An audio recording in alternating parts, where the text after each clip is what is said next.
What's going on? What's going on, everybody? It is the only sports podcast here. I'm Will. That's Casino over there. What's going on, Casino? Not too much. Honestly, just another Tuesday for me, dealing with kids and drinking water. Yeah.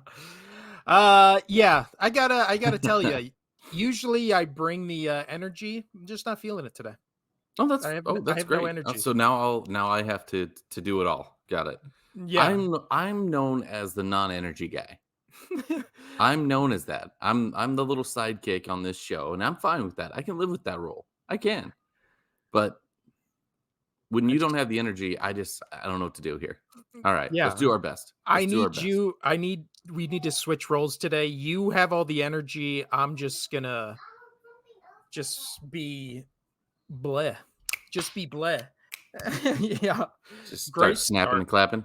Great start. But how we doing today, Casino? Yeah, not bad. Not bad, actually. Plateaued with my kids clapping now. Apparently got to clap with her. My weight's plateaued, but I feel so much better after working out and diet. Who knew, guys? Who knew? I didn't Yeah, know that. Working out and diet makes you feel better. Oh man, it's Shocking. tremendous. Yeah, it's Shocking. outstanding. I mean, I still don't have any sleep, and I'm still tired all the time. Working late, and as you know, and then waking up with kids, as it just doesn't Yeah. fare well with the body sometimes. No, it does Yeah. not. And it But definitely feels like the older we get, the more it is catching up to us oh because yeah, the more I struggle waking up, even with working out, losing weight, my blood pressure's lowering. I'm feeling better. Like I still wake up and I'm like, oh, 4 hours of sleep. I'll probably get a nap in some point today. And I'm like, oh wait, never mind. I gotta go do this. We got swim practice. We've got the doctors. We've got Costco. We've got blah blah blah blah blah. I'm like, oh, and then maybe I'll get a half hour before I go back into work. No, yeah, and no. we're like early 30s. So I can't imagine how much worse it gets when you're like 40s, 50s. It We're just has not to be early so 30s. much We're mid worse. 30s, sir. Mid 30s, early 30s. We're on the other side of mid 30s. There's like your So late the mid mid 30s. 30 is 35. Yeah, okay. We're a year behind. See, I'll take it. I'll take it. But Casino, we are doing the NFC South today. Whoop-de-doo. I've been arguing with people in the comments for our other videos I love it. because I didn't know. So the AFC West video we did is now the most watched video we have on What do our we say? channel. What did we say on there? I mean, we're dumb. So that's people Well, shouldn't go after us about that. the shocking thing is where I'm getting the most flack for that episode is when I said the Broncos were going to be bad this season. Apparently, that is like I stepped over a line that I didn't know was there, and I now didn't know people are there was trying any to Bronco argue. fans left. Apparently, there's at least two in our comments just arguing with me back and forth. But I didn't give the stats for the Broncos before that, and that was an episode you actually were not on, Casino, when we Oh, did the good. See, AFC West. I'm glad I didn't get yelled at. Yeah, but just to recap, because it was not mentioned on this podcast, the Broncos going into this season 28th ranked linebackers, 15th in O-line, 29th in running back room, 30th wide receiver room, 31st in D-line. So for some Jeez. reason, bottom three in almost every category except O-line, and for some reason that is a controversial statement. But I'm not going to be one of those people that always argues about or bitches about comments. If you want to comment, I appreciate you commenting. But also just know if you come in, I will I guess I will argue with you. I don't know, but I won't mention it on the podcast. So there you go. That's the last podcast one. But anyways, thanks to everybody for listening. Thanks to everybody for making that episode 2 weeks ago our most listened to show, podcast wise and YouTube wise. The numbers on that episode for some reason really grabbed everybody, and then that one took off. So I thought our Super Bowl one would be the most listened to one for a while now, but now that one is our most popular, both podcast and YouTube video by like a large margin. So people really care about the Chiefs and apparently the Broncos, because those are the only two people talking in those comment sections are Chiefs fans and Broncos fans. No Raiders fans, no Chargers fans. I mean, the Chargers fans we obviously knew. Raiders fans, um, I mean, we live in Vegas. I don't feel like there's any. Every football fan I know out here is a San Francisco 49ers fan. You're muted, Casino. I'm disagreeing. I'm just saying, yeah, every single one. Like, and the fact that people think the Broncos are going to be good this year. Oh my god. I mean, again, The Raiders, like these teams are going to be abysmal. their The over Raiders, and the under Broncos. is 6.5 and 5.5 for both of those teams. So And we had under, I think, for both. yeah. Yeah. That's what I said. Like somebody was like, you think the Raiders are going to be better? And I was like, I think they're both going to be awful. Maybe a game better. I don't think the Raiders are making the playoffs and the Broncos are shit. I think they're both shit. And neither are making the playoffs. Unless you're, I don't know, a huge Bo Nix fan, which you might be. I don't know. But we're not talking about the AFC West, Casino. We already did that.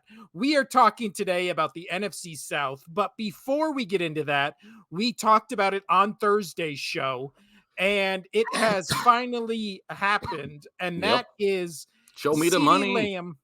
Ceedee Lamb got paid. And this is by reported by Adam Schefter. Paid. Cowboys and All-Pro wide receiver Ceedee Lamb reached an agreement today on a record 4-year, $136 million deal that now makes him the second highest paid non-quarterback in NFL history. The deal includes a $38 million signing bonus, the largest ever given to a wide receiver. So just right off the bat, Casino, do you thoughts think on he's that? worth it? Yeah, I mean, this is insane. Again, I hate, you know this, and our longtime fans know this. I hate the big contracts. This is the next 4 years, the Cowboys are going to be shit. Like, I mean, when I say shit, like they're going to be good. I mean, Dak's a good quarterback. CeeDee Lamb's a great player. Yeah, they don't have a run game. We've talked about that this season. They're going to have to figure that out, the next coming seasons. However, like the team's going to do well. The team's going to still do well, but their shot of winning a Super Bowl, getting those last couple pieces, you're not going to be able to get yourself with that contract. And especially Dak's still expecting an extension and get paid a little bit more. And if that goes through, and Dak, we talked about, is Jerry Jones's guy, CeeDee Lamb, we were like, we're not sure if he's really Jerry Jones's guy. We know Dak is his guy, right? Yeah. So it's just mind-blowing to me that you're just going to keep spending money, and now where you need, which is funny enough, they got Zeke back, who they blew a whole bunch of money on originally. You bring in a whole bunch of money. I know, those are cool. Those are like hippos. They're cool. I like them too. You bring in a whole bunch of money, and it's just going to ruin the team for the next 4 years. You can't pay anybody to fix those little spots. Because to be a Super Bowl team, you have to be almost 100% in every category, right? Or close to it, at least 90. But when you don't have the money to put an extra 2,000 or 20% here, an extra 30% here, you're screwed. And this is what's going to happen. Is now they are shackled up again to not being able to pay other players to bring in to actually make them a Super Bowl contender. They're going to be good, but they're not going to be a Super Bowl contender. Well, are they going to be good? That's the question. We just did the They're going to NFC. be fine. They're going to be fine. They're not going to be dog shit. As I said, they're going to beat up on the teams that they're supposed to beat up on. They're going to lose to the teams they're supposed to lose to. They're going to probably be a bubble team. They'll probably make the playoffs, but especially with the NFC, they'll probably make the playoffs, but not, and having that third playoff spot, that third wild card, which I still don't know if I'm for or not. Yeah. Yeah. I kind of liked when it was 2 number 1 seeds from each side. I agree. Like I don't know if I agree with you. That'll be a topic maybe when we do the season preview or when we finally get to the I playoffs. liked where teams can you fight for the bye, and I liked that. Yeah. But whatever. But as far as it goes with Ceedee Lamb, now I think the good news, now the silver lining of this is he is staying with the Cowboys, especially for this season, because that was the big, like, if they can't get a deal done, does he sit out? Does he wait to get traded? Do they trade him? So all those questions are answered. He stays with the Cowboys, which is great because especially with losing Tony Pollard, not really drafting any running back or wide receivers, losing their tight end to Houston. He's basically their only weapon, right? They have like a second year rookie tight end that is, I don't know, the jury's still out on. We talked about where they have Brandon Cooks as their number 2, who is, again, a guy you and I both want to like more than we actually do like. And I feel like that's everybody in the league. That's why he's been on what feels like 9 teams in his, 6 years in the league or something like that. So they had to get this deal done, the Cowboys being they, for the sole purpose that the only weapon they have on that offense is basically Ceedee Lamb. So I don't even know what this Cowboys offense looks like without Ceedee Lamb. Now, the elephant in the room when it comes to Ceedee Lamb getting paid is, now what do you pay Micah Parsons? Now what do you pay Dak Prescott? Like, when you Exactly. start spending big, especially in a position that over the past couple of years has been maybe overlooked, or not overlooked, over prioritized on certain teams. And then you look at where the Chiefs, win a Super Bowl with a bunch of guys that would be the 4th string Yeah, they had wide their receiver tight on end, most and that was teams.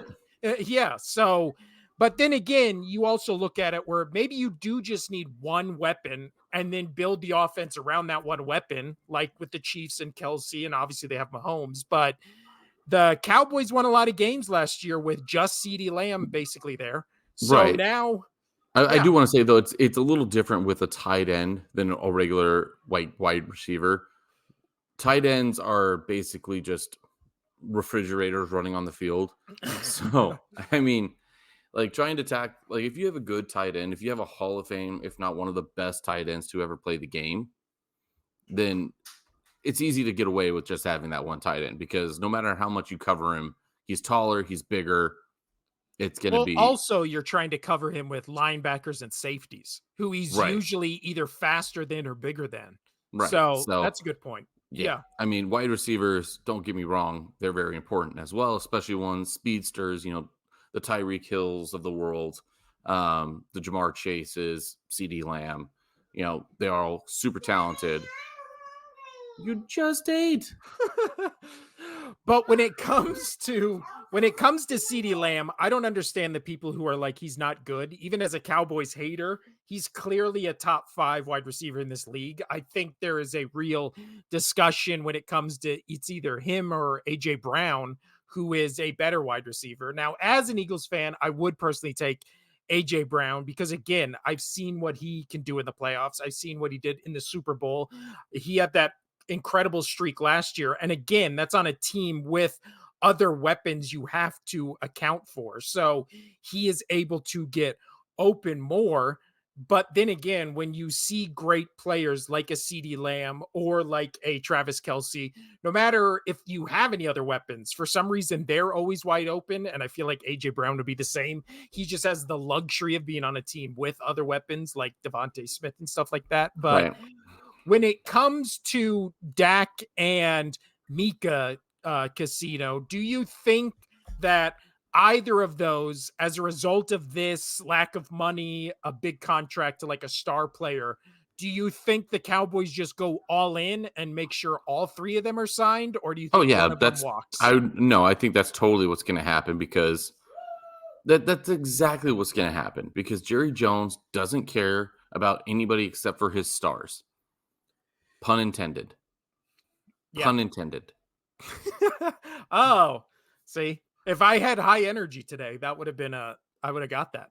But but yeah, I agree. I think this Cowboys team is literally just going to be Dak's going to get paid. Ceedee got paid. Parsons is going to get paid. And then they're kind of just going to try to fill in the rest. And With that's what why, money? well, that's why most people have this team, as a fringe wild card team, if not missing the playoffs altogether. Because again, And until Jerry Jones leaves, we've talked about this. I've ranted about this. Until he leaves, this is what's going to happen with this team. Because Micah Parsons is probably going to be a 3-year deal of some sort with money. Dak, he's going to get an extension with money.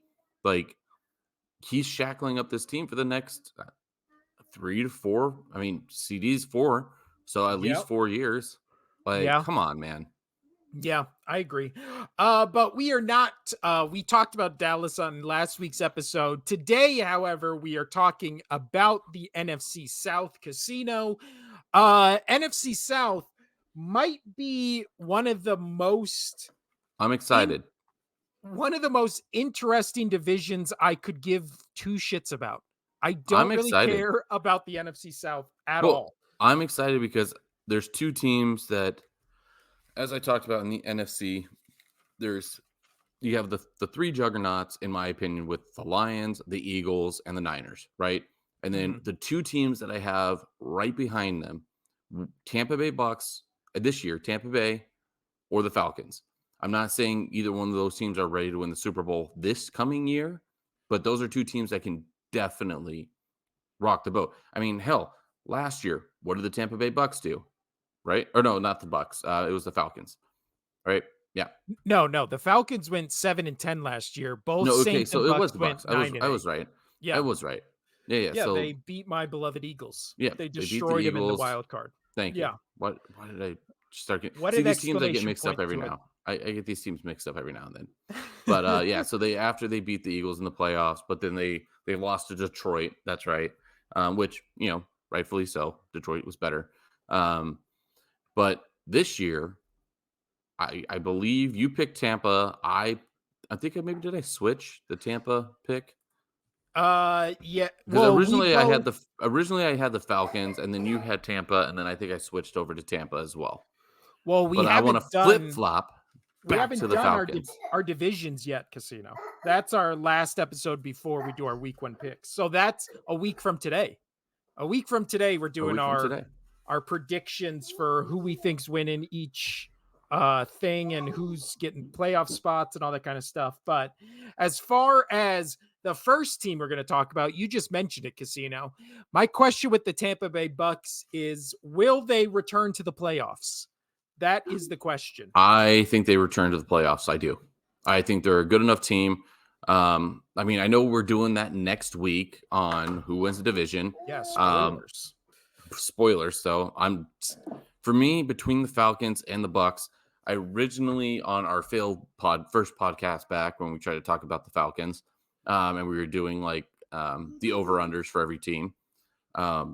I had the Falcons originally, and then I went to the Tampa Bay Bucs when our reshoot. But I think I finally decided on this that it's the first team to 10. The first team to 10 in this division is going to win it. But I think both of these teams do make the playoffs. Yeah. I like both these teams as spoilers. Both after going through this division and really digging into the numbers, grinding that all 22, watching the film Casino, watching their playoff games, all things I did, I think I am out on the Tampa Bay Buccaneers and I am in on the Falcons. I'm jumping on the Falcons hype train. Well, see, I don't think the Bucs are going to. I still don't think the Bucs are going to be bad though, because you got out of all those 3 teams that I said, they're all in different divisions, right? So you got the Eagles winning theirs, you got the Niners winning theirs, you got the Lions winning theirs. Okay, so then you got whichever team wins out of this one, first team to 10, in my opinion, wins this division. Okay, so then you have 3 wild card spots, and with the weak NFC, what, honey? So much. What are you humming? Yeah, but hold on, she's got this new thing where she likes to hum or like murmur her phrases and her words, and she's trying to, like, she says I was putting her to bed, and I was like, what is that? And she was like, oh, the sound machine is red, that means I got to get in bed. That's what she murmured last night. It was like anyway, I have no idea what you're talking about. But anyway, with those last three, I think these are two teams. One of them will make at least a wild card. I'm gonna figure out what's going on here. Yeah. But see, to combat what Casino was saying, when you say, which I agree with, 49ers, Eagles, Lions in their division, but then when it comes to the South, I do think it'll be the Falcons, spoilers. And then you have teams like the Cowboys that we just talked about. You have the Packers. You have the Rams, who I think are going to be really good. Maybe again Seattle or the Commanders sneak in there again. But let's, before we look to the future for the Bucs, let's do as we always do and look to the past. So last year, I just mentioned it, they destroyed my Eagles, putting a bullet in the heart of myself and Philadelphia with a 32-9 wild card win against the Philadelphia Eagles. In the divisional round, they lost 31-23 to that Lions team we just mentioned. Their over under projected going into this year is 7-5. They finished last year 9-8. Both Casino and I picked over for that. Again, I think this is an 8-9 win team again, but I also agree with Casino where I think 10 only gets it. And I think only one team's coming out of this division. Maybe. Stay tuned for next week to find out. But last year in total defense, they were 23rd, 29th against the pass, and 5th against the run. In total offense, they were 23rd. Against the pass, they were 17th, and against the run, they were 32nd. So looking into this season, Casino, going into this season, the Buccaneers, according to PFF, their O-line ranks 17th. Their running back room is 20th. Wide receiver room 11th. They have the 20th ranked defensive line unit and 23rd ranked linebacker unit. They are bringing back Todd Bowles as their head coach for the third season. They are bringing in a new OC in Liam Cohen, who was the former Kentucky offensive coordinator and the Rams quarterback coach. And then they have no defensive coordinator because Todd Bowles runs the defense. So before we get into who they signed, Casino, even though last year they were 23rd in total defense, 23rd in total offense, why do you have so much faith that this Buccaneers team can make it back to the playoffs? Because how many Baker Mayfield commercials have you seen recently? Actually, I haven't seen a lot. There you go. Last year, when he went to the Tampa Bay Bucs, he focused. Like, he really dug down, and he was able to basically breathe anew. Wow. And help some water there. I really, really like what he did over there. He looked like he was a quarterback that actually wanted to play the game. He didn't care about being a star. He wanted to be a successful quarterback. And I think now time, a year in, plus an offseason, he got to know his team a little better. They still have Mike Evans, Chris Godwin. I really do think that they're going to be able, and I mean, Rashid White, I like for a running back, nice little out routes. I really do think that he's going to gel with this team even more than he did last year. I mean, look what he did last year when he was competing. He was competing for a quarterback spot, and he ended up winning the quarterback spot. Now, just think what he could do with a full season where he knows that he's the number one quarterback. He proved that he can be. I like the chances of this. Well, also, fun little wrinkle here, Casino, is he is being reunited with the Rams quarterback coach, who was the Rams quarterback coach for the 1 year he was in LA. So there might be some chemistry there, some carryover. Maybe that's why the Rams guy came to Tampa Bay just to reunite with Baker Mayfield. But yeah, as we were just going through the numbers, I do really like their offense. I think their O-line will be, if not improved, kind of stay right where it's at, which is around, 17th. So about middle of the road. But again, with how mobile Baker Mayfield can be and how good his wide receivers are, I do like their offense as a whole. And it's Rashad White. Rashad? What'd you say? It's Rashad? right? It's Rachaad. So that's Rashad. I don't know. Rashad. Again, The ch in the English language can sometimes be sh. if you're coming to this podcast for correct pronunciation of names, you're gonna always be disappointed. Wait till hockey season. Yeah, exactly. But yeah, I agree with you, Casino. I like their offense. Their defense, I think, is a big mystery. They had a very good run defense last year, but they couldn't stop anybody on the run. I also don't know how the 29th rated against the pass and 5th against the run makes your total defense the 23rd in the league. That seems weird. That seems like it should be the 15th or 16th, but math is also not my strong suit. Yeah. In free agency, kind of really all they did was re-sign Mayfield to a 3-year, $100 million contract. And then I feel like to most people's shock, they re-signed Mike Evans to a 2-year, $52 million deal. But Yeah, I mean, he's getting older. He's 31. I mean, they also have Sterling Shepard, who's 31. Godwin's up there. He's close to 30 as well. Like, I mean, you got some older receivers on your team, but with the quarterback that has time with them, they can figure it out. They might not be the most dynamic when it comes to speed at this age, compared to the other guys, but I think it's going to do well. I think we're going to be surprised with how good the Tampa Bay Bucs are going to be this year. Are they going to win the division? I still don't. I still would put my money on the Falcons, but yeah. my And you daughter got to look, go pee. I'll be right back. I mean, you look at Baker Mayfield last year, 28 touchdowns, 10 interceptions, threw for almost 4,100 yards with a 64% completion percentage. So again, that I feel like that's really, again, probably the best. Those are hands down the best numbers of his career. And everybody likes a comeback story. Obviously, he was drafted number 1 overall by Cleveland. They kind of let him go for that whole Deshaun Watson, what ended up being a debacle, which kind of everyone called was going to be a debacle, but whatever. And then he was in Carolina for a year, Rams for a year, and then finally found a resurgence in Tampa Bay last year. So I feel like Baker Mayfield has that right amount of assholiness that kind of makes people root for him. I know we do at this podcast. So again, I don't really give a shit about this division or really any of these teams. That doesn't mean I hate any of them. It just means this is one of the divisions I pay the least amount of attention to.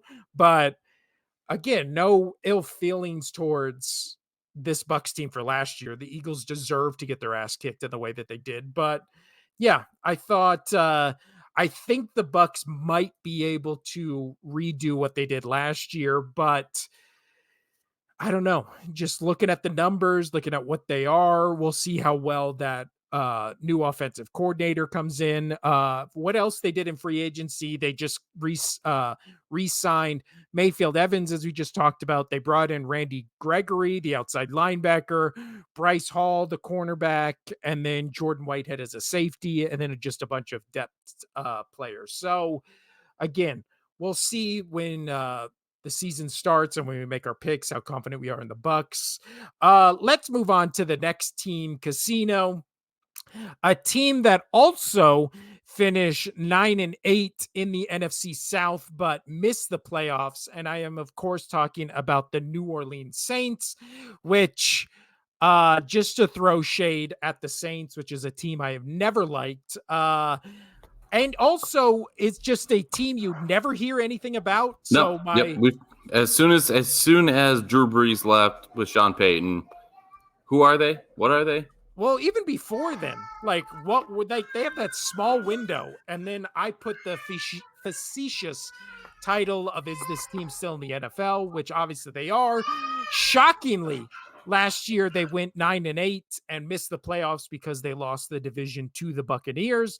The over under going into this year, also the same as the Buccaneers, is 7.5. Both Casino and I picked under, so obviously you see where our allegiances lie. We picked over for the Bucs. Both of us did under for the Saints. Last year, in total defense, they were 13th, 10th against the pass, 22nd against the run. They were also 14th in total offense, 11th against the pass, 21st against the run. I completely forgot to write in all their projections for this coming year, so we won't even do that because I forgot to put it in. Because again, I always forget about the Saints being an actual team, Casino. But they are bringing back their head coach Dennis Allen for the third year. They have a new offensive coordinator who was the 49ers offensive passing game specialist, which again is Sounds like a a made up title. position. You're right.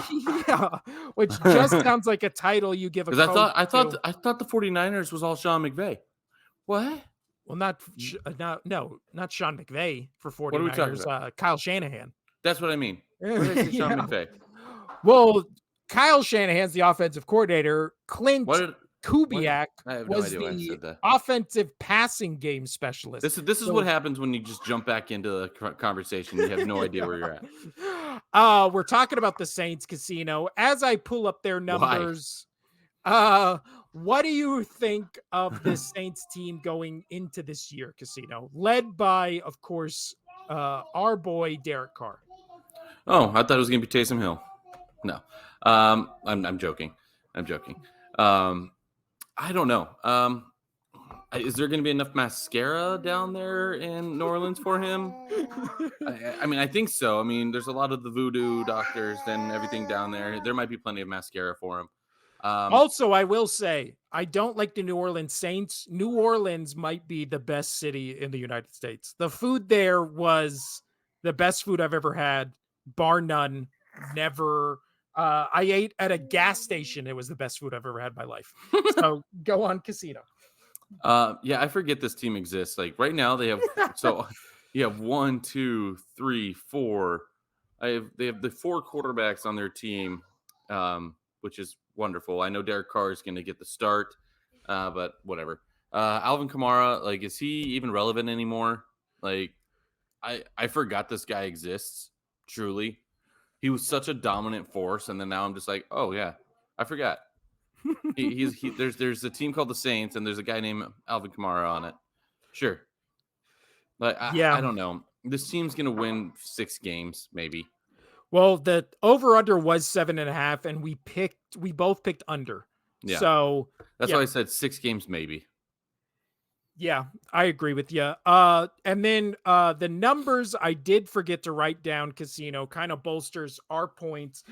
Going into this season, they have the 32nd, aka worst ranked O-line in the league, which honestly makes you feel for Derek Carr, because remember what happened to his brother in when he drafted by the Texans, where he just got annihilated because they had just an abysmal O-line. Then his brother gets drafted by the Raiders, who have an abysmal O-line basically his entire career there. And then he literally goes to the Saints, and they have the dead last worst ranked offensive line in the league. Well, the only thing about the Saints that I really care about this year is I really, really want to see one person. It's their new cornerback that they got in the second round on the 41st pick is Kool-Aid McKinstry, which is the best name. It is the coolest name. I love it. is- Kool-Aid McKinstry. I want to see how he does. I just want to hear the announcers yell Kool-Aid or just give a big oh yeah. Like I want to hear that. I want the broadcaster to do that. It would be the greatest thing. Oh yeah, that's gonna be a viral clip 5 seconds after it happens, where when he gets an interception the first time, if the announcer does not say oh yeah in that voice, in that cadence after he does it, then why are you even a broadcaster? Those are the moments you wait for. Yeah, dude. Oh, I can't. I want to see it so bad. But looking forward to the 2024 season, again, as I just said, dead last O-line rankings according to PFF, 22nd running back room. Let me. Sorry. Oh, you muted me. You muted me. I did. That was very loud. That was very loud. I know I have loud children. Um, It is what it is. You signed up for this. When you said, That's "Hey, let's true. get this thing going back up or get this podcast going again," I was like, "Oh yeah, you still remember? I have 2 kids that scream and yell in a small house, right?" No, your house is nice. No, I know. I 20 love my house. seconds. It's a smaller house, but I love my house. I love my house. 22nd ranked wide Oh, sorry, running. my daughter corrected me. It's her house. There you go. I'm sorry. Um, 24th ranked wide receiver room, 24th ranked defensive line group, and then 9th ranked linebacking core. So again, dead last, bottom running back, bottom wide receiver, bottom defensive line, and then a good linebacking core. So again, they're But they got bringing Taysom back, Hill, who can do literally everything. Come on, yeah. he's the Swiss Army knife of the NFL. On paper, when you look at this team, almost every position going into this season is worse than they were last year. And again, this was a 9-8 team last year. So you have I the don't worst. know. I don't know how.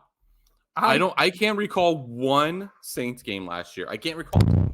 No, that I completely agree with you, because when I was looking at this, it was like them and, as we just talked about earlier in the episode, the Broncos were two teams where I was like, the Broncos won 7 games, and then you look at the Saints and you're like, the Saints won 9 games? How did the Saints win 9 games? But again, I think that might have been the ceiling on what this iteration of the Dennis Allen Saints the Broncos won 8 games. So they even won more than I thought they did. Wow. Yeah. Yeah, I don't remember. But no, it's 9-8. I think Casino and I both nailed it on the head when we said under 7.5, because this on paper looks like a 7-win team max. But again, if you're a Saints fan, I'm sorry. But tell us why we're wrong in the comments. Let us know. Yeah, so he can yell at you. So please. No, I made a promise. I will respond to comments, but I will not talk about it on the show.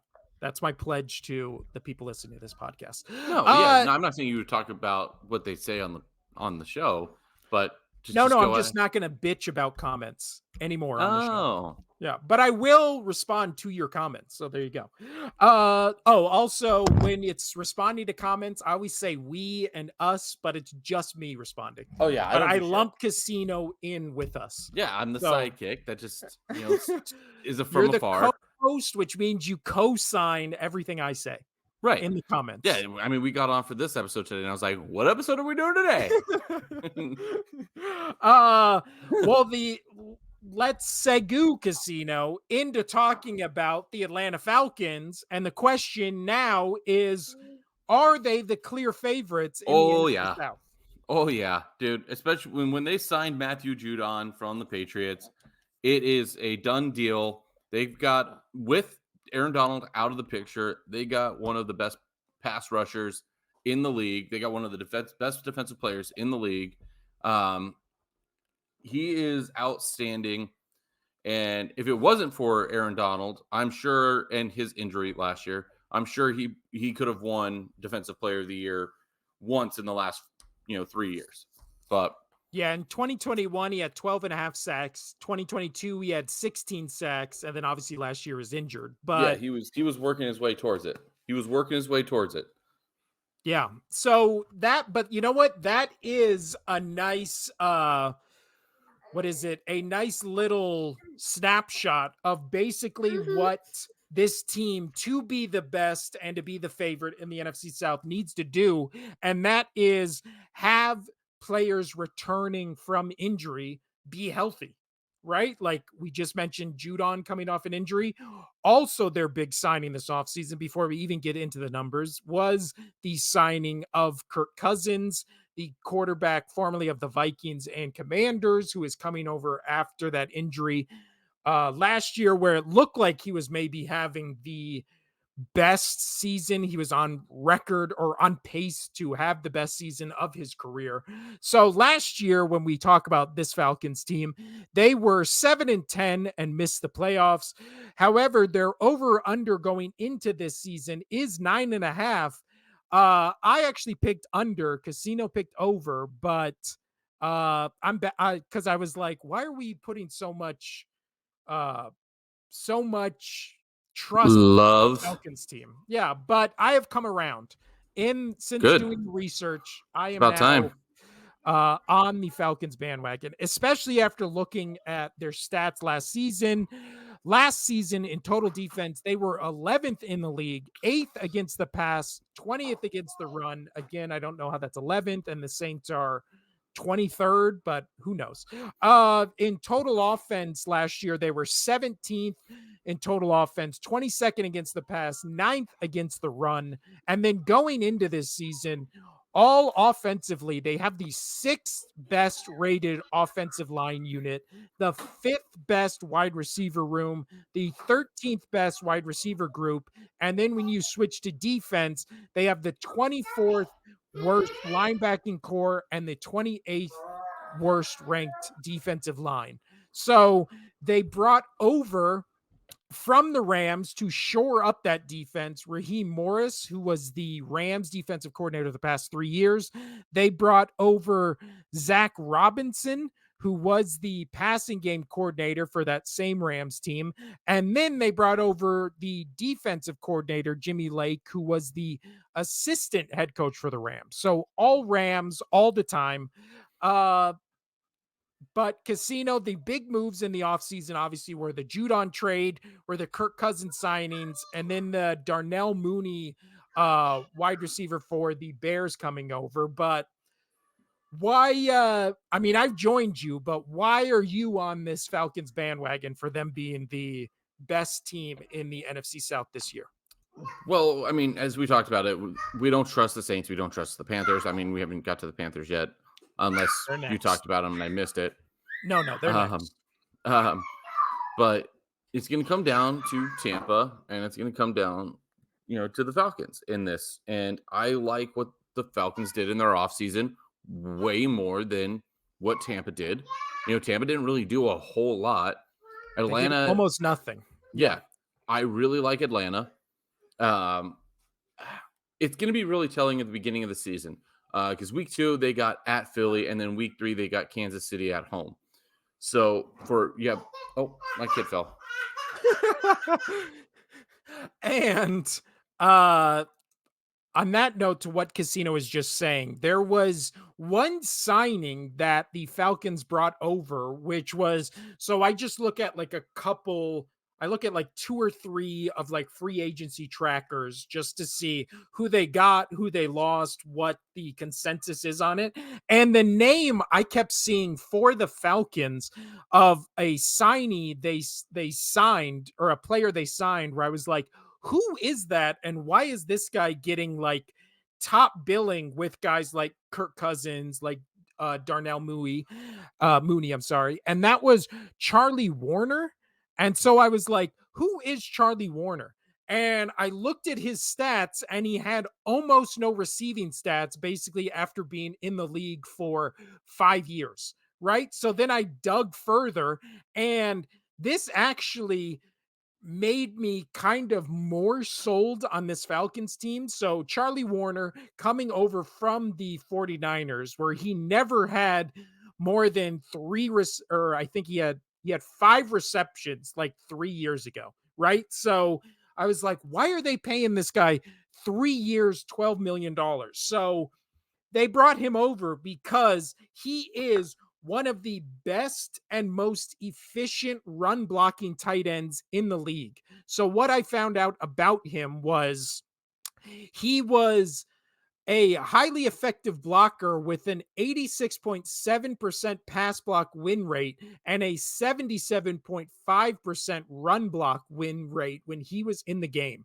So both of those things to me mean they're trying to A, give Kirk Cousins more time, and B, shore up that run block offense to get Bijan Robinson, right? An extra blocker out there. So when he gets to the edge, he's allowed to just break free. So that was Right. one of the underrated free agent signings where I was like, oh, I actually like what that means for the future of this team.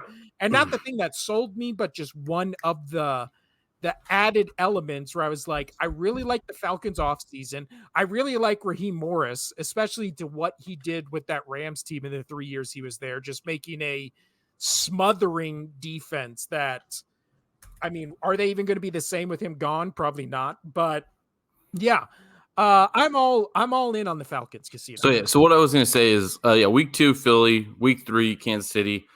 If they can pull an upset off of one of those two teams, they're gonna turn heads right at the beginning of the season, Yeah. and that can give them all the momentum they need to do really well because they're already expected to lose against Philly and Kansas during week 2 and week 3.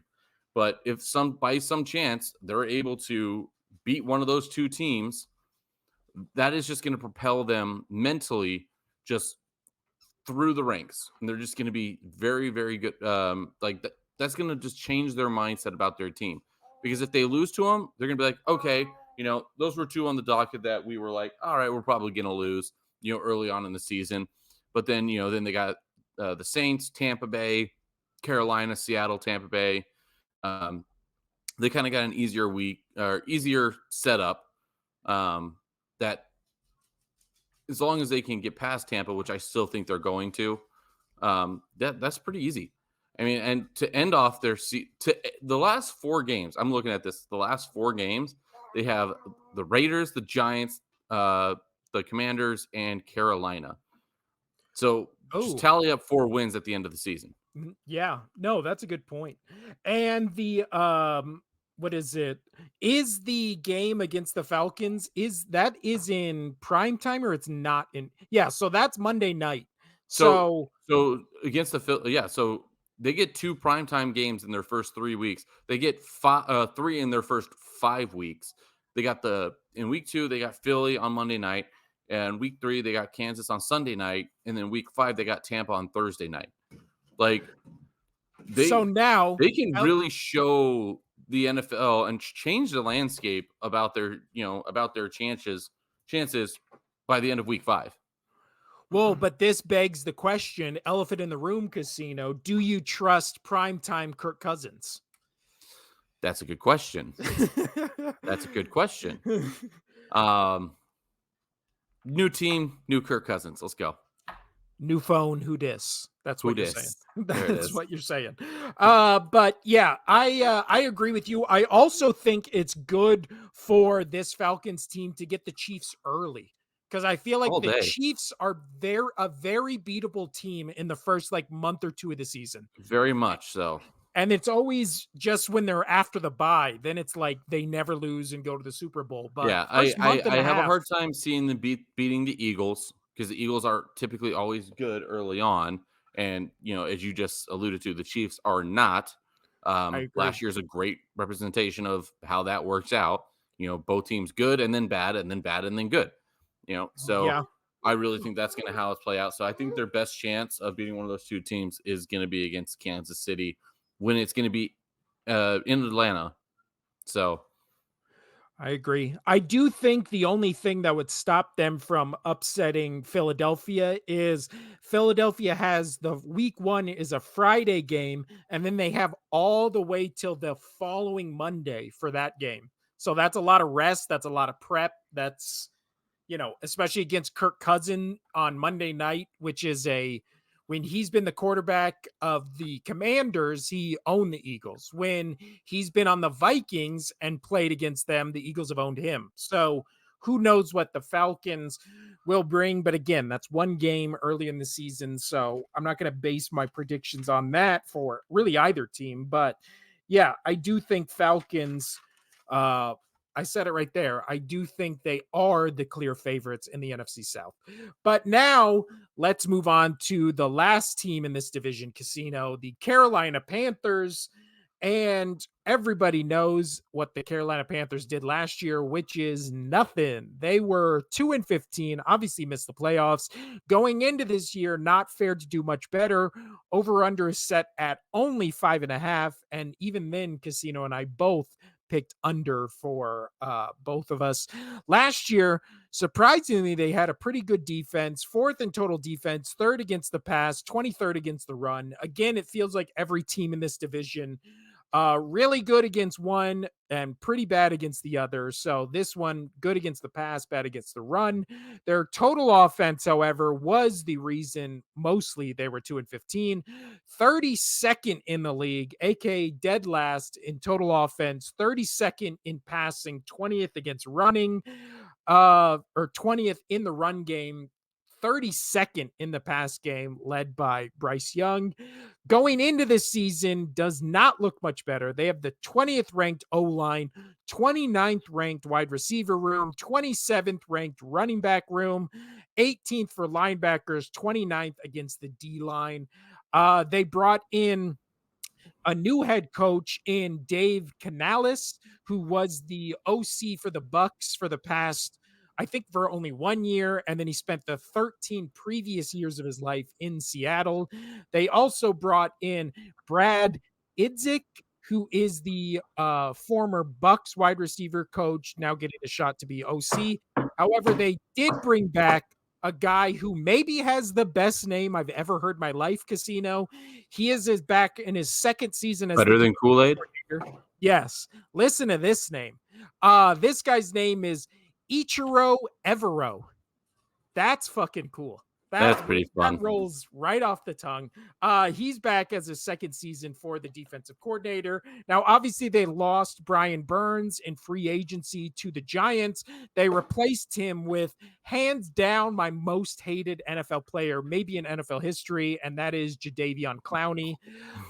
They brought him in to be replace Brian Burns. They also traded for Deontay Johnson, the wide receiver from the Steelers, shored up that offensive line with both Damian Lewis from the Seahawks and a big signing in Robert Hunt from the Dolphins, and then a bunch of basically depth, a lot of depth players, a lot of linebackers, a lot of cornerbacks, really trying to shore up the defense when it really was the offense that was the issue last year. So Casino, their over-under going into this season is 5.5. They finished with 2 wins last year. So I asked, better than last year, worse than last year, or the same? They'll be better than last year, but they're still going to be on their under. I think this is like a 4-win team all day. But see, I think the same thing. And even then, that's better because they're literally doubling their win total from last year if they get 4 wins over 2, which is progress. I mean, it is progress. I do like the moves they made in the off season. They traded for a wide receiver, shore up their offensive line, kind of got some depth pieces on defense to shore up that running defense, which was 23rd in the league. So I like the moves they made, but again, the real question is Bryce Young an NFL quarterback? And I still say no. So do you think, that's what I was going to ask you, do you think we're going to see some Mr. The Red Rocket, Andy Dalton? I mean, that's what I've always called him. The Red Rocket. So Andy Dalton is the backup. Bryce Young, I mean, if we just look at his stats last season, he threw 11 touchdowns, 10 interceptions, threw for 2,800 yards, and had a basically 60% completion percentage, played all 16 games. So again, but see, the thing is, I don't think Caleb Williams is going to be the second coming of Jesus, aka Patrick Mahomes 2, Tom Brady 2, whatever you want to call him. But I also don't think he's going to be bad, right? You still see flashes of great plays from him here and there where you're like, there's something there. I've never seen a Bryce Young highlight where I'm like, something's there. Maybe, there's a spark of something. Maybe he's got something they can build on. I've never seen that from Bryce Young. And again, he's tiny, he's small, he's not. And it doesn't fare well in the NFL, man. It doesn't. Well, we've made this comparison with Kyler Murray, but again, at least Kyler Murray, and then you just want to go back further than that. Johnny Manziel, Tim Tebow, shorter quarterbacks, just don't work out. No. And at least with those guys, I mean, maybe not Manziel, but at least with Kyler, you see flashes of something, right? Where he can outrun everybody on the field. He can make those throws where you're like, wow. Again, I've never seen a highlight of Bryce Young where I was like, wow, I've never seen somebody do that. Like, Right. even with Caleb Williams, he had that crazy spin and Well, I've throw. seen Even an with no, Drake May, I've he seen had some that. bad I've seen enough bad plays of of his to be like, "Oh, wow, I've never seen that." But yeah, even your boy Drake May had a great play in the preseason where you're like, okay, maybe something's there, maybe Yeah, but something. guess what? We talked about it. Worst O-line. Worst O-line of the year. By Well, far got called back. yeah, that's true. They're gonna be so Uh, bad. They're gonna be so bad. We're talking but about the Patriots offensive line. as far as the Carolina Panthers go, they did trade for Deontay Johnson. They drafted Xavier Legette from Yep. South Carolina at the end of the first round. And then they got Jonathan Brooks, Mm, the running back from Texas, who I actually really like. right, I and think then he's actually going and to be they really also I good. mean, so, like, their receiver core shouldn't be too bad. I mean, with Adam Thielen, I know he's fallen off a cliff, but you got David Moore, you got Jonathan Mingo, Adam Thielen, you have people that you've heard of before, you know? Yeah. So, like, there's people that you've heard of, meaning they were good at one point or they're still decent now, which, there's a lot of those teams out there where you say their entire receiving core and you're like, "Who?" Well, not only that, you say their entire team, and you're like, who? At least now the Panthers, especially with who they brought in off season, their names, like you said, names that have had really good seasons in the past, haven't fallen off completely, like an Adam Thielen, where he's not completely off the cliff. He's just kind of past his prime. Prime. Yeah, but again, they're asking him to be wide receiver 2, maybe wide receiver 3 if Legette actually Doesn't pan out. pans out. Yeah. And then their running back room, former Eagles starting running back is now the third string running back on a 2-14 or a 2-15 team. So I don't know what that says about Miles Sanders. I always liked Miles Sanders and thought he was better, but Chuba Hubbard also in Chuba Hubbard. competition for great name. He's been in the league for 3 years. Closest he's got to 1,000 yards was last year with 900. So you bring in 2 big guards, one from the Dolphins, one from the Seahawks. Maybe, I don't know. But Casino, They're anything to trending add? they're trending into a better direction. They fumbled on their quarterback. Yeah, I do think that's going to be the glaring issue. Again, they had no weapons last year, but I just didn't. I say There was nothing. week I didn't 6, see you'll nothing. see week 6, you will see the Dalton. You will see the Red Rocket. Ooh, that's bold. That's bold. Week 6. This is the end of the podcast, Not saying he's Casino. going to take over the start, but he'll definitely get some time. Yeah, no, I agree. Anything else to add before we get out of here, Casino? Stress balls really do help. uh, thank you for carrying the energy today. I didn't. The podcast got me all fired up. But speaking of fired up, Casino, next episode, we're going to be talking about maybe the division that is the most interesting and the most talked about it going into the season. And that is the NFC North with Lions, maybe a potential Super Bowl team, Packers, a potential Super Bowl team, deep playoff run team. I definitely think they could be a deep playoff run. Yeah. And then the Bears, who are being projected over under at 9.5. So, and then who knows what the Vikings are going to be, but we'll talk about that division on Thursday. And then next week, football's here. Like next week, we are doing our on Tuesday's show, our MVP predictions, our playoff teams, who we think is going to win each division, and then our Super Bowl Trevor picks. Lawrence, VP. And then next Thursday, not 2 days from now, but a week and 2 days from now, we are doing our week 1 picks for the start of the NFL season, which is crazy that it's almost here. Anything to add, Casino, before we get out of here? Nope. That was my son. Tell him what's up. Yep. Yeah. We're good. I'm done. I'm done. 9 days away from the NFL season starting. That's crazy. 9 Now days. I get to look forward to swim class and a doctor appointment for my kids. Have fun. Oh yeah. It will be fun. On that note, this has been the Only Sports Podcast. I'm Will. That's Daddy Casino over there. Daddy. And we Oh will man. see you on Thursday where we'll talk about NFC North. This has been the Only Sports Podcast. Adios. Bye, Daddy.